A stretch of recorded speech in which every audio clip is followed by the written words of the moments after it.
Hello നമസ്കാരം, ഞാൻ സ്വാതിയാണ്. ഞാൻ കുറച്ച് കാര്യങ്ങൾ പറയാൻ വേണ്ടി വന്നതാണ്. എൻ്റെ ക്യാൻസർ മാറിയെന്ന് ഞാൻ എവിടെയും പറഞ്ഞിട്ടില്ല, ഒരു വീഡിയോയിൽ ഞാൻ പറഞ്ഞിട്ടില്ല. എൻ്റെ അസുഖത്തിന് കുറവുണ്ട്, ഞാനിപ്പോൾ ഓക്കെ ആണെന്ന് പറഞ്ഞു.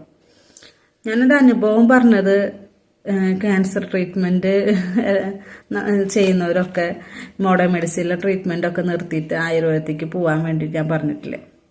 എൻ്റെ അനുഭവം പറഞ്ഞു. കാരണം എനിക്ക് ഒന്നും ചെയ്യാനില്ലായിരുന്നു. മോഡേൺ മെഡിസിനിൽ അല്ലെങ്കിൽ ഇംഗ്ലീഷ് മരുന്നിൽ എനിക്ക് ഒന്നും ചെയ്യാനില്ലായിരുന്നു. കേരളത്തിലെ പ്രശസ്തമായ ഹോസ്പിറ്റലുകളിൽ എനിക്കൊരു ട്രീറ്റ്മെൻറ്റ് ഇല്ല, ഒരു പാലിയേറ്റീവ് കെയർ മാത്രമേ ഉള്ളൂ എന്ന് പറഞ്ഞു വിട്ടപ്പോഴാണ് ഞാൻ പാലിയേറ്റീവിലായിരുന്നു. ഒരാഴ്ച പാലിയേറ്റീവിൽ തൃശ്ശൂർ പാലിയേറ്റീവിൽ അഡ്മിറ്റായിരുന്നു. അത് എൻ്റെ വേദന സഹിക്കാൻ പറ്റാണ്ട് എനിക്ക് മോർഫിൻ എത്ര മണിക്കൂർ ഇടവിട്ട് തരണമെന്ന് നിശ്ചയിച്ച് അങ്ങനെ ദിവസത്തിൽ പല തവണ മോർഫിനും ഇഞ്ചക്ഷനും ചെയ്തിട്ടാണ് എൻ്റെ വേദന കുറഞ്ഞുകൊണ്ടിരുന്നത്.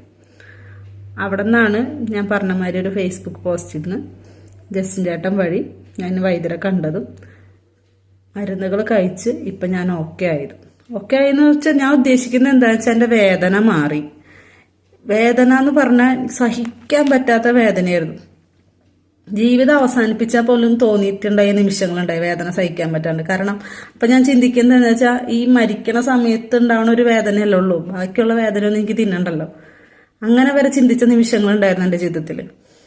അത് ചെയ്യാണ്ടിരുന്നത് മക്കളാലോചിച്ചിട്ടാണ്. ഫൈറ്റ് ചെയ്യാം, മരിക്കുന്നത് വരെ ഫൈറ്റ് ചെയ്യാം, എൻ്റെ മക്കൾക്കൊരു മാതൃകയായിട്ട്. അല്ലാണ്ട് ഞാൻ തന്നെ എൻ്റെ ജീവിതം അവസാനിപ്പിക്കുന്നതിൽ അർത്ഥമില്ലല്ലോ. ദൈവം എനിക്ക് എന്തെങ്കിലും കരുതി വെച്ചിട്ടുണ്ടെങ്കിൽ ഞാനത് ചെയ്യുന്നതിൽ അർത്ഥമില്ലല്ലോ എന്നുള്ളൊരു പൂർവ്വ വിശ്വാസം ഉണ്ടായ കാരണം കൊണ്ടാണ് ഞാൻ അങ്ങനെയൊന്നും ചെയ്യാണ്ട് പിടിച്ചു നിന്നത്.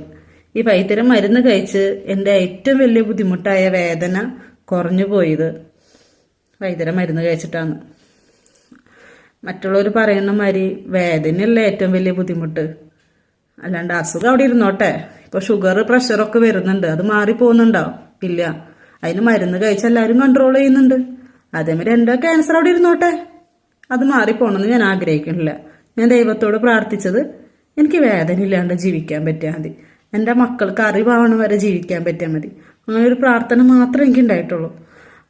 അങ്ങനെ ഇപ്പോൾ ഒരു 3 വർഷമായിട്ട് ജീവിച്ച കാരണമുണ്ട് ഞാൻ എൻ്റെ ബുദ്ധിമുട്ടുകൾ ഞാൻ എനിക്കുണ്ടായ മാറ്റം ഞാൻ ഷെയർ ചെയ്തു. അത്ര മാത്രമേ ഞാൻ ചെയ്തിട്ടുള്ളൂ.